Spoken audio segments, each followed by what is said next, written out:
The third candle flickered the moment Skye Jackson handed me the red tag citation. The paper was yellow, rain-wrinkled, and small enough to fit in her palm. It should not have had the power to kill a youth sports gala. But Skye stood in my living room, wrapped in my cream-knit blanket, damp hair pinned into a loose knot, eyes fixed on the 3-pillar candles burning on the oak coffee table, as if their amber light could solve city law. Outside, rain hit the penthouse windows in hard silver lines. "Inside," she said. Vance locked the armory. I took the citation, but did not step closer. Skye and I had been best friends for 10 years. I knew when she wanted a hug. I knew when she wanted silence. And I knew when she wanted someone to fix the room without making her feel helpless. Tonight, her left heel tapped against the sofa cushion. Once, twice, numbers in her head. Vendors, caterers, donors, kids. The Foundation's annual youth sports gala was less than 24 hours away. 300 donors were supposed to fill the old armory tomorrow night. That event funded after-school leagues, equipment grants, and travel programs for kids who needed a court, a coach, and a safe place to go when school ended. If the gala failed, the loss would not be abstract. It would have names. Skye pulled the blanket tighter around her shoulders. Her loungewear was simple, soft, and modest, under the cardigan I had found in the guest closet. She looked exhausted, but not fragile. Skye Jackson did not break easily. That was what made tonight dangerous. Strong people could still bleed if nobody noticed the cut. Inspector Vance cited an electrical load violation, she said. He locked the service doors at 5. Caterers can't load in. Florists are sitting in refrigerated trucks. The lighting team won't touch the south wall. I looked down at the citation. Inspector Arthur Vance. I knew the name. Every developer, nonprofit, venue manager, and franchise owner in the city knew the name. Vance did not enforce rules so much as squeeze people with them. He found old code language, applied it aggressively, then waited for people to pay emergency review fees because fighting him cost time they did not have. Skye had time measured in hours. I had spent 3 years navigating city permits when I built the new stadium downtown after my knee ended my playing career and pushed me into ownership. I knew enough to be useful, not enough to be reckless. I set the citation beside my battered rookie-year thermos on the kitchen island. "You lost the bet," I said. Her head snapped up. "Brantley, no teasing, no games." I kept my voice low. 6 weeks ago, you bet me I couldn't go a full first quarter without interfering with my coach's play calling. I bet you couldn't get through gala prep without trying to personally cut costs on something technical. You touched the electrical plan to save money on union labor. I reviewed a spreadsheet. You rewired a budget and angered a building. A tired laugh escaped her before she could stop it. Then it faded. "This isn't funny." "I know." I opened my laptop. The terms were simple. If you lost, I got 1 day to help my way. Her fingers tightened around the blanket. You said I couldn't argue. I was wrong to phrase it that way. That made her blink. I looked at her directly. The bet gives me permission to build the plan. It does not give me permission to overrule you. You can stop me at any point. You approve every major step. I will not spend your foundation's money, call in political favors, or touch city systems without counsel. This is your gala. Your foundation. Your call. The heel tapping stopped. For the first time since she walked in, Skye looked at me instead of the candles. What are you going to do? Find out whether Vance actually has the authority he claims. And if he does, then we build a compliance path. And if he doesn't, I looked at the yellow paper. Then we make him read his own rule book. She stared at me for a long second. Then she exhaled. Okay. One more thing. I said, "What?" "Go sleep." Her mouth tightened. There is no chance I can sleep. There is no chance you can make good decisions at 2 in the morning, wrapped in a blanket and doing caterer math in your head. I hate when you sound reasonable. I practice in mirrors. That earned me the smallest curve of a smile. Not relief, not yet, but enough. She stood, leaving the cream blanket folded over one arm like armor. At the hallway, she stopped. "Brantley." I looked up. "If you need anything, I'll wake you." "You won't." "No," I admitted, "but I'll pretend the option exists." This time, she almost laughed. Then she disappeared down the hallway toward the guest room. I waited until the door clicked shut before I called Elena Ruiz. Elena had been permit counsel on my stadium project, which meant she had survived zoning hearings, transit easements, environmental objections, 3 neighborhood boards, and 1 deputy commissioner who believed email was a personal attack. She answered on the 4th ring. "This better involve fire, flood, or money." Old Armory, South Wall Circuit, red tag by Vance. Youth Foundation Gala, tomorrow. Silence. Then paper rustled. "You always lead with the thing that ruins my evening." "I'm charming that way." "You are billable that way." "Send me the citation." I scanned it and uploaded the file through her secure portal. For the next 4 hours, my penthouse became a quiet war room. The 3-pillar candles burned lower on the oak table. Rain blurred the skyline. My bad knee throbbed every time I stood too long, so I worked from the kitchen island with my rookie thermos. Public zoning maps, old armory permits, and Elena on speaker. At 1:18 a.m., she found the first crack. "The south wall is not under standard historical event space electrical review," she said. I leaned closer to the laptop. "Say that again." In 2012, the city passed a transit authority emergency grid rider for the block. The south wall power feeds were rerouted during the light rail expansion. Vance cited the wrong code family. "Does historical preservation have jurisdiction?" "Over the structure." "Yes, over that locked grid panel. Not without transit authority sign-off." "So the red tag is invalid?" "Not automatically." "Don't get dramatic. We need a temporary administrative stay from the city clerk, then a supervised compliance inspection with a deputy commissioner or transit liaison present." I picked up my pen. Deliverable, jurisdictional correction packet, evidence index, request for administrative stay, attached rider, armory permit history, foundation authorization. No threats, no grandstanding. I don't grandstand. You once gave a press conference with a torn ACL and called it leg discomfort. That was accurate. That was idiotic. By 4:40 a.m., the packet was finished. Not magic, not a loophole. Paperwork. The kind that moves slowly until it didn't. At 6:10, Skye came into the kitchen wearing borrowed sweatpants, a soft cotton shirt, and the cardigan still wrapped around her.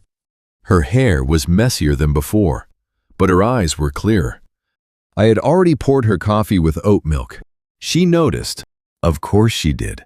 "You remembered. You pretend oat milk is optional. It is not."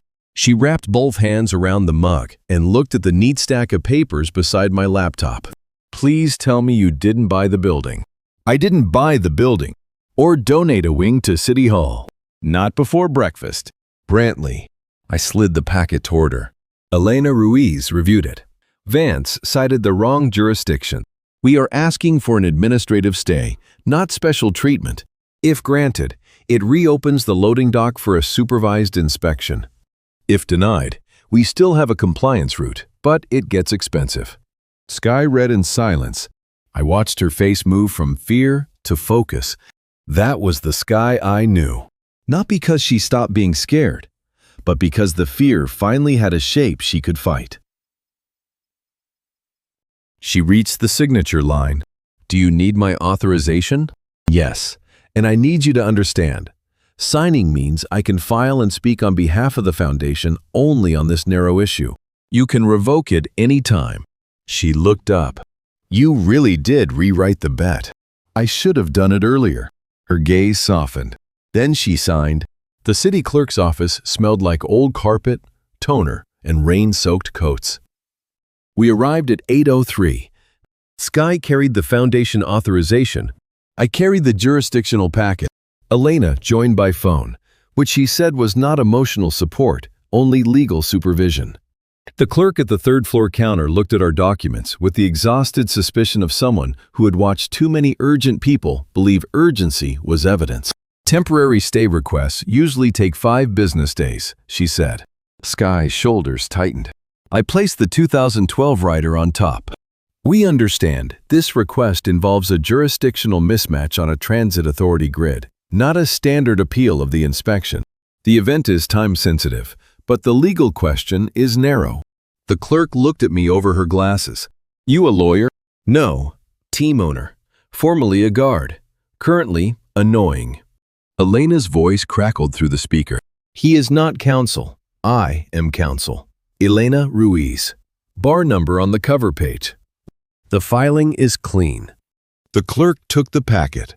She scanned the rider, then the plot map, then the locked panel location. Her expression changed by 1 inch. That was all I needed. Wait here, she said. 23 minutes passed. Skye did not pace. She stood beside me at the window, coffee untouched in her hand. The rain had slowed outside. You should sit, she said. My knee is fine. Your knee is lying. So is your coffee? You haven't drunk any. She looked at the cup like it had betrayed her. Then took a sip. A door opened behind us. The clerk returned with another woman in a navy blazer and city badge. Deputy Commissioner Avery. I knew her from the stadium project. She remembered me too, which showed in the way she sighed before speaking. Mr. Chavez, why does trouble follow you into municipal buildings? I prefer to think I follow trouble into buildings. She was not amused. Good. She was serious. She looked at Skye. Ms. Jackson, I reviewed the filing. Inspector Vance cited a code section outside his departmental authority for the transit-fed South Wall grid. I am issuing a temporary administrative stay pending a supervised inspection at 11. Skye's fingers tightened around her cup. Does that mean load-in can begin? Limited load-in. Avery said no connection to the South Wall until my liaison clears it. No exceptions. If your team violates that, the stay collapses. Skye nodded immediately. Understood. Avery stamped the paper. The sound hit the counter like a door unlocking. She looked at me. This is a good packet. Precise. Annoying, but precise. Third-party recognition. Small. Official. Enough. By 10:05, the Armory loading dock was alive again. The old building rose from the wet street like a sleeping machine. Brick walls, iron trusses, narrow windows, and service doors that had seen too many decades of other people's emergencies. Skye stepped inside and became herself. Not because the crisis was gone, because the next step was real. Florals to north staging. She called. Catering stays clear of the south wall until the transit liaison clears the panel. A V-team. I want your load sheet printed and taped to every junction box. Nobody improvises. Her assistant, Priya, appeared with a tablet and a face full of relief. Where do you want me? With the auction team. Confirm donor paddle numbers and meal counts. What about the linen shortage? I have that. I said. Skye turned. I lifted the manifest. Secondary linen shipment was rerouted to Bay 4 because of street flooding. Blue tape, south side. Priya stared at me. You know our linen shipment? I contain multitudes. Skye did not smile, but her eyes did. For the next 6 hours, I did not take over. I filtered. A stagehand came running about missing extension cables. I checked the approved load sheet and sent him to the spare equipment cage. A florist panicked over wilted centerpieces. I found the refrigerated truck whose driver had been told the wrong entrance. A caterer tried to plug a warmer into the restricted south grid. I stopped him before Deputy Commissioner Avery's transit liaison saw it and turned us all into paperwork dust. At 11:17, the supervised inspection began. Avery stood with the transit liaison, Elena on speaker, Skye beside me, and Vance arriving 10 minutes late with his jaw already clenched. He wore his city badge like a weapon. Interesting, Vance said when he saw the stay order. Private foundations suddenly have stadium lawyers now? Skye's chin lifted. Private foundations have counsel when inspectors overstep jurisdiction. I almost smiled. Vance looked at the south wall panel, then at me. I know who you are. I hope the knee lamp gave me mystery. You think being rich makes code optional. No, I said, I think code is important enough to apply correctly. The transit liaison cleared his throat and opened the panel. For 20 minutes, nobody spoke except in numbers. Voltage, load distribution, emergency cutoffs, temporary lighting, draws. Avery reviewed the sheets. The liaison checked the grid map. Vance tried twice to argue that the historical code still controlled the panel. Elena corrected him both times from the phone with such chilly precision that even the caterers looked impressed. Finally, Avery closed the folder. The south wall grid is transit-fed and currently compliant under the rider. The red tag is vacated. The event may proceed under the approved load sheet. Skye's breath left her. Not a collapse. A release. Vance's face darkened. This building has other issues. Avery looked at him. Then document them properly, within your authority and without retaliatory timing. The room went still. Vance said nothing. He turned and walked out. No shouting, no dramatic victory, just the sound of a bully's boots retreating across old hardwood. But Vance was not finished. Men like him rarely were. At 3:40 p.m., while the tables were being dressed and the lighting team was focusing warm amber across the brick walls, Priya came sprinting across the armory floor with her tablet clutched to her chest. Skye. Skye turned from the donor seating chart. What? Vance filed a sanitation hold with fire support. My hand stopped on the edge of the load-in manifest. Skye closed her eyes. Only once. Then she opened them. Show me. Priya handed over the tablet. A new city notice sat in the portal, alleging that the temporary catering prep area blocked an emergency access lane. I looked toward the north corridor. It was clear. I knew because I had taped the access lane myself. Skye's jaw tightened. He's trying to delay us past opening. He's trying to make you panic, I said. She looked at me. I am panicking efficiently. That counts. She almost smiled. Then I pulled out my phone. Elena? I'm already looking at it, she said. Vance filed under the wrong floor plan. Skye leaned closer. What does that mean? He used the 1998 Armory event layout before the North Corridor renovation. Elena said, your current setup leaves a 12-foot emergency lane. The old plan required 18 because the door swing was different. Get photos with timestamp, current fire marshal stamp, and Avery if she's still on site. She is, I said. Deputy Commissioner Avery stood near the south panel with the transit liaison, reviewing a checklist. I walked over, but I did not interrupt her conversation. I waited until she looked up. What now? She asked. Vance filed a sanitation hold using the 1998 floor plan. For the first time all day, Avery looked genuinely offended. Of course he did. 10 minutes later, we had the second packet. Tool. Deliverable. Arena. Current floor plan. Time-stamped photos. Fire lane measurement. Avery's written note. Fire marshal stamp. Skye reviewed every page before Elena sent it. You don't need me to approve every small thing, she said quietly. Yes, I do. Her eyes lifted. Why? Because the point is not for me to be impressive. The point is for you to remain in control. For a second, the noise of the armory seemed to dim around us. Then she nodded. Send it. The sanitation hold was removed at 5:02 p.m. Opening doors were at 6:30. Skye stood in the center of the armory floor as if she had never doubted it would happen. Staff moved around her in clean lines. Tables glowed. White flowers rose from dark wood. The stage was ready. Auction paddles were stacked in numerical order. I watched her from near the kitchen doors. My knee hurt. My shirt collar was damp.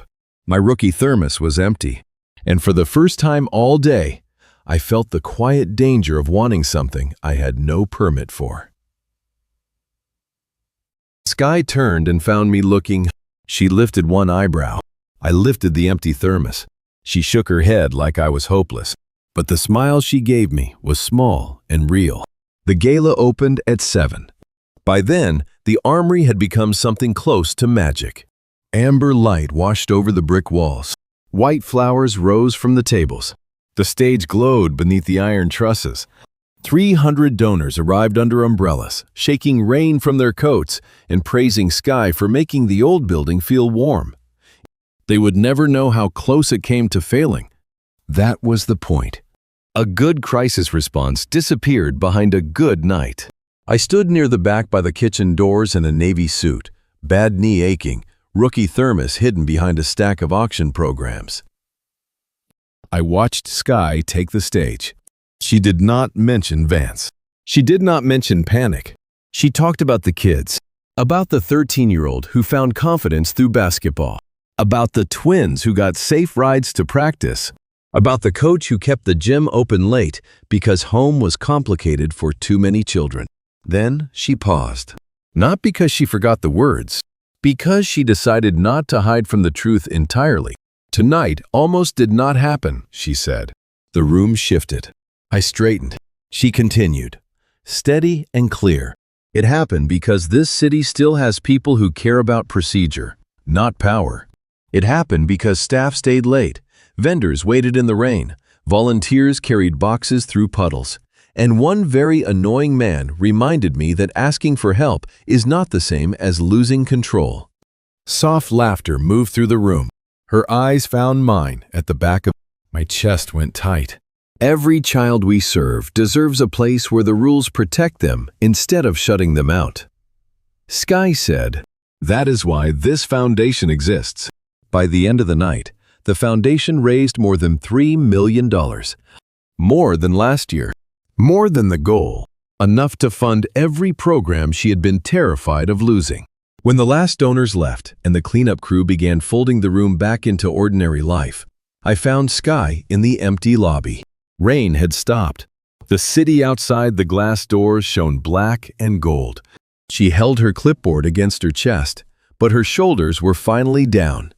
The caterers are packed, she said. Good.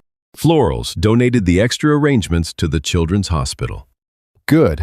Deputy Commissioner Avery said our compliance binder was the cleanest she had seen this year.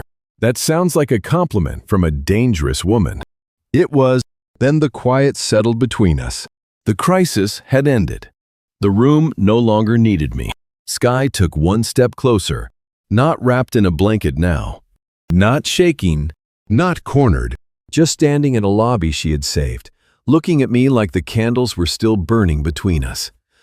My best friend stayed over after a bet, she said softly, and then I whispered, you still haven't claimed your prize. My heart hit once against my ribs. Hard. The title line was there. The danger was in how easily it could become the wrong thing. So I made it clean. The prize is not a blank check. I said. Her eyes stayed on mine. I know. It is not anything you owe me because I helped. I know that too. And it is not tonight, if tonight still feels like crisis. She smiled then. Small. Certain. Brantley, I am not offering you a crisis reward.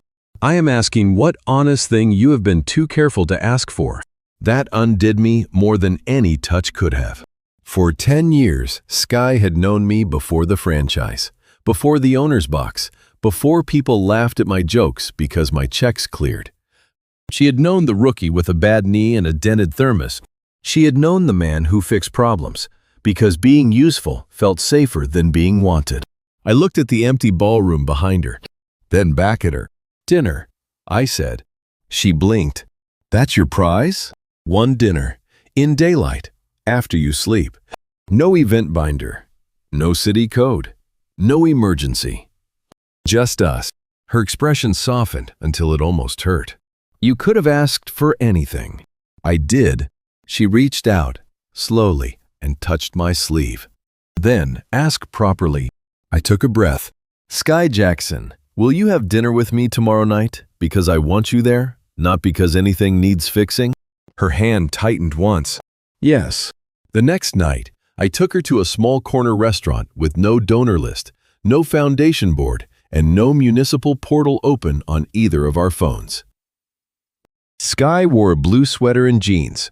I wore the least expensive jacket in my closet because she had once accused my suits of trying to negotiate. The waitress brought bread. Skye looked at it. Don't tell me the oven has code issues. I promised no fixing. You promised no city code. That is different. I see how this dinner is going to work. She smiled into her water glass. For 20 minutes, we talked about ordinary things. The terrible playlist at my gym. Her neighbor's cat. The way Priya had labeled the gala binders with increasing emotional hostility. Then Skye folded her napkin into a perfect square and unfolded it again. You're thinking, I said, I usually am. About? She looked at the candle in the center of the table. Last night, when I said you hadn't claimed your prize, I worried for half a second that I had made it sound wrong. You didn't. I did, though, because that was always how I joked about things I was afraid to name. I waited. She continued, I knew you would not ask for anything that took from me. That was why I could say it. But I also knew you would make it safe before you answered. That was why I wanted to say it. The candlelight moved across her face. Not dramatic, just honest. I have spent a long time being admired for doing everything alone, she said.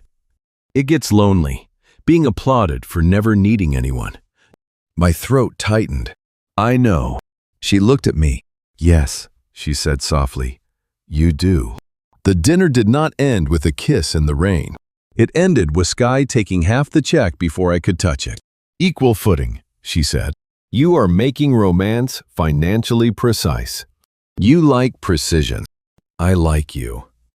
That stopped her. The waitress chose that exact moment to return with the card reader. Skye laughed, small and startled, while I stared at the table like a man who had just fumbled a press conference. On the sidewalk outside. She turned toward me beneath the awning. Say it again when no one is holding a payment terminal. So I did. I like you. Her eyes shone. I like you too. Then she leaned into me, not because she needed support, not because crisis had left her weak, but because she wanted to. I put one arm around her shoulders. Carefully, openly, a man who had finally learned that wanting did not have to become rescuing first. 3 months later, the city was buried under the first real snow of winter. The 3 pillar candles burned again on my oak coffee table. Not because the power had failed or a crisis needed softer lighting, but because Skye said my apartment looked too much like a hotel lobby without them. The fireplace warmed the room. A cream-knit blanket lay folded on the sofa. My rookie thermos sat beside a stack of scouting reports on the kitchen island. The front door unlocked. Skye stepped in with snow on her boots, cheeks pink from the cold, and a brass key in her hand. She did not knock anymore. She walked straight to the kitchen island and placed the key beside my laptop. What is this? I asked. The master key to the new foundation headquarters, she said. We signed the permanent lease this morning. I looked at the key, then at her. You're giving me access? I am giving you trust, she said. There's a difference. The brass key was heavy in my palm. Heavier than a bet. Heavier than a prize. Stronger than a crisis. Skye moved closer and leaned against the island beside me, shoulder touching mine.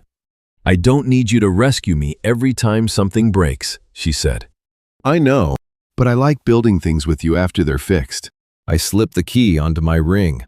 Outside, snow blurred the skyline.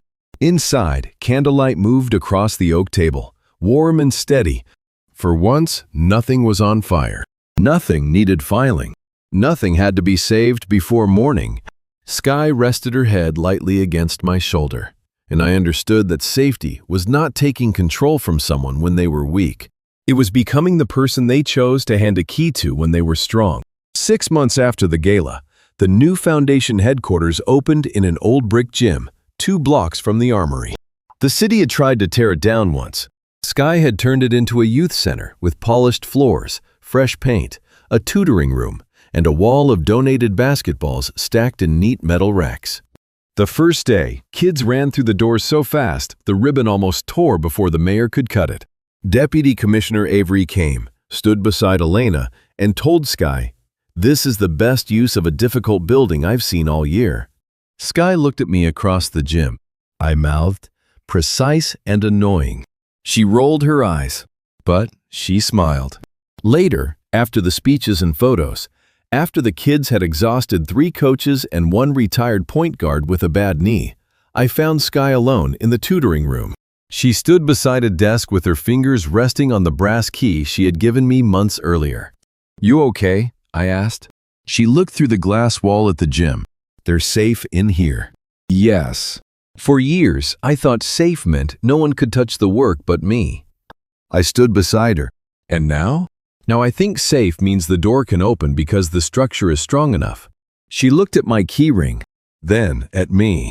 "I'm glad you claimed the right prize." I smiled. Dinner was ambitious. It was strategic. "Everything with you is strategic." "No," she said, taking my hand. "This isn't." Through the glass, the kids shouted over a missed shot. A ball bounced hard against the new floor. The sound echoed through the gym, bright and alive. Skye's hand stayed in mine. Not hidden, not owed, chosen. And for the first time in my life, being wanted felt stronger than being useful. The end. Closing thoughts. Core lesson. Real love is not about claiming someone as a prize. It is about earning trust through patience, practical care, and the discipline to help without taking control. Green flag. Healthy love respects choice, timing, and boundaries. It never turns help into debt or affection into payment. It makes both people feel free, safe, and equally valued. Like plus subscribe. Please like and subscribe so we can share more stories like this.